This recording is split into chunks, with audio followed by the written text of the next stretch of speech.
ગુજરાતના વિકાસમાં ભાગીદાર બનવા વિદેશ વસતા ગુજરાતીઓને આહવાન. નાણાકીય શિસ્ત અને ગવર્નન્સની પ્રશંસા. વિદેશમાં વસતા ગુજરાતીઓને માતૃભૂમિ સાથે જોડાયેલા રહેવા અપીલ.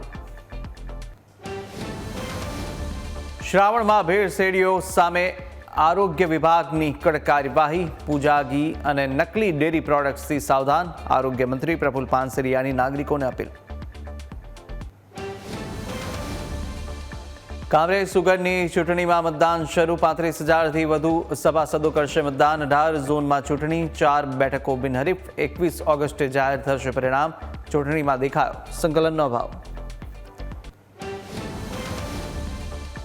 પુણાની રાજ રેસિડેન્સીમાં શ્વાનનો આતંક. સિક્યુરિટી ગાર્ડ પર શ્વાને કર્યો હુમલો. ઘટના બાદ સોસાયટીના રહીશોમાં ફફડાટ.